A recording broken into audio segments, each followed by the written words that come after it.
Ulin, Pak. Oh, Mbak Ulin ya. Silakan Mbak Ulin.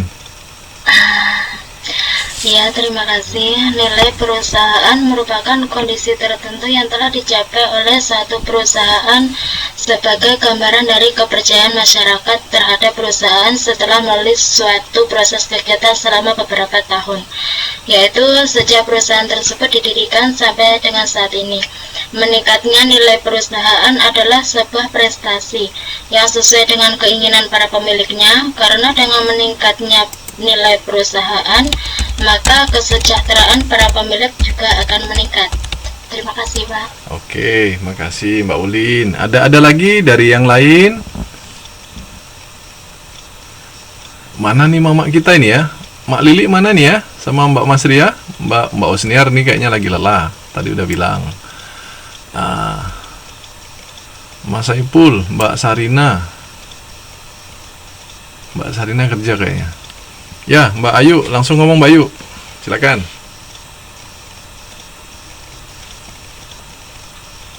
Saya mau ngomong apa Pak? Enggak, saya nggak mau ngomong Pak. Bawa typing kayak saya kira ini mau ngomong. Enggak, mau ngomong Pak Lini paling lagi mangat soto. Oh, ya gitu ya. Makan tak bagi-bagi ya. Oke, ada yang mau menambahkan? Baik.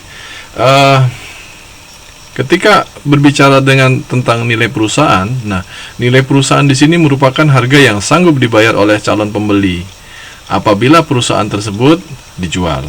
Nah, semakin tinggi nilai perusahaan, maka semakin besar pula kemakmuran yang diterima oleh pemilik perusahaan.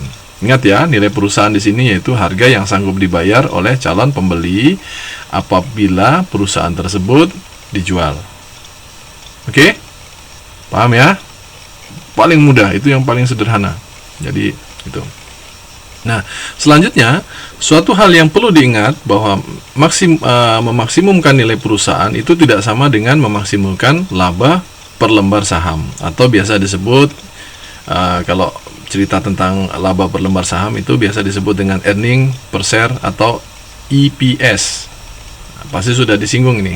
Nah, karena akan mengabaikan nilai waktu uang dan tidak mempertimbangkan faktor risiko. Nah, selanjutnya, kemudian bila diidentikan dengan maksimumkan laba dalam artian laba akuntansi, kalau dalam laporan rugi laba, juga di sini kurang tepat. Nah, yang mendekati yaitu laba dalam pengertian ekonomi, yaitu sejumlah kekayaan yang bisa dikonsumsikan tanpa membuat pemilik kekayaan tersebut menjadi miskin. Bagi perusahaan yang sudah menjual sahamnya di bursa atau biasa disebut dengan go public, itu nilai perusahaan akan tercemin pada tinggi rendahnya harga saham perusahaan. Nah, manajemen keuangan yang efektif akan dapat meningkatkan harga saham di pasar saham. Ingat ya, nilai perusahaan ini harga yang sanggup dibayar oleh calon pembeli apabila perusahaan tersebut dijual. Jadi kalau dia semakin mahal, semakin bagus. Nah, itu ya. Nah, jadi gini, nanti ada pertanyaan lagi. Bagaimana Pak manajemen keuangan itu dapat meningkatkan daya saing perusahaan?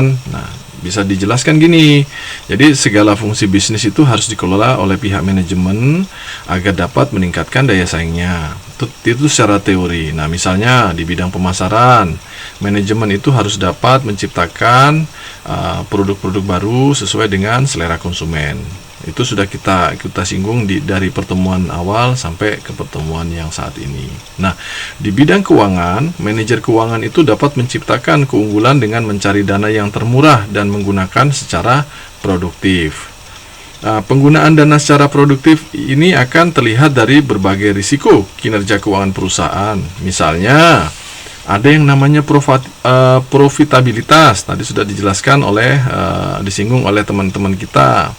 Ada yang namanya perputaran modal kerja, ada yang namanya tingkat pengembalian modal, atau biasa dalam istilah bahasa Inggrisnya itu ada yang namanya return on investment.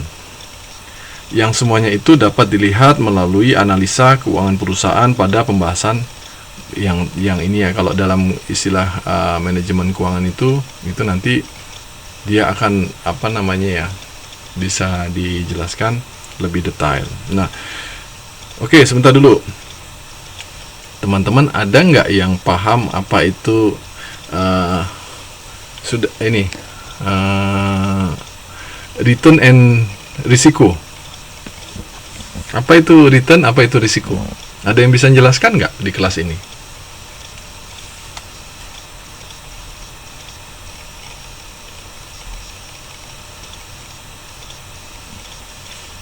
Halo?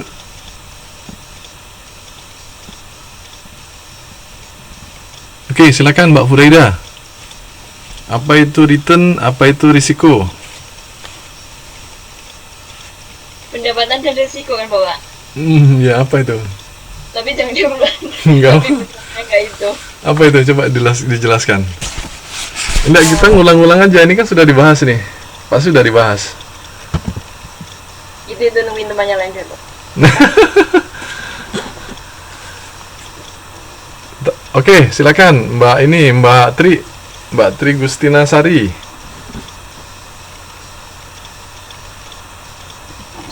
Halo, Assalamualaikum. Waalaikumsalam. Return adalah imbalan atas keberanian investor menanggung resiko atas investasi yang dilakukan.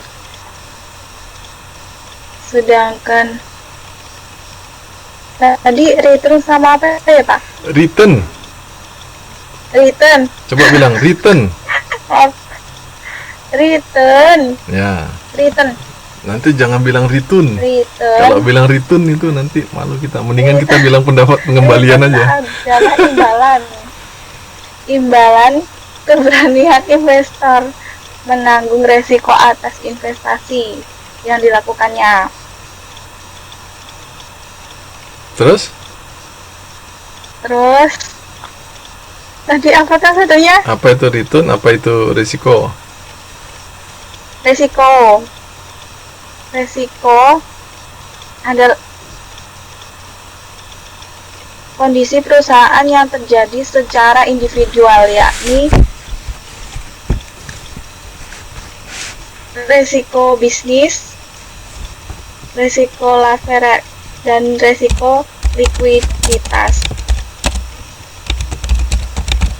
Resiko adalah resiko dapat disimpulkan kemungkinan terjadi suatu penyimpangan tingkat pengembalian yang nyata terhadap tingkat pengembalian yang diharapkannya. Besarnya nilai resiko dapat dicari dengan menghitung standar deviasi atau dengan menghitung besarnya varian. Sudah Pak. Udah? Oke, makasih Mbak Tri. Terima kasih. Silakan Mbak Amel, ayo silakan.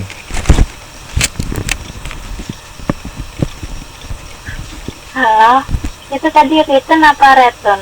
Return. Apa ya Pak? Hah? Nggak tahu Pak. Loh, kok nggak tahu?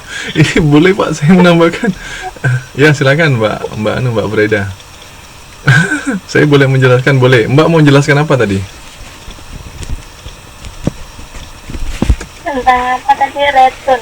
Ya, return. Oh, return. Udah jelasin. Jelasin, nggak usah malu. Ini kita aja. Hah? Belum ketemu. Oh, belum ketemu. Ya udah. Ganti yang lain. Mbak Ulin, silakan.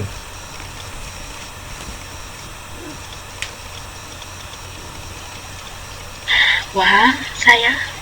Ya, silakan. Iya Pak, terima kasih. Return adalah imbalan atas keberanian investor menanggung risiko atas investasi yang dilakukan. Kalau yang resiko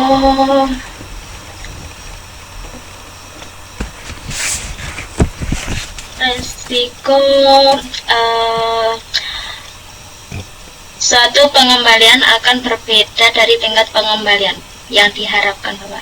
Oke. Jadi itu tadi return sama risiko.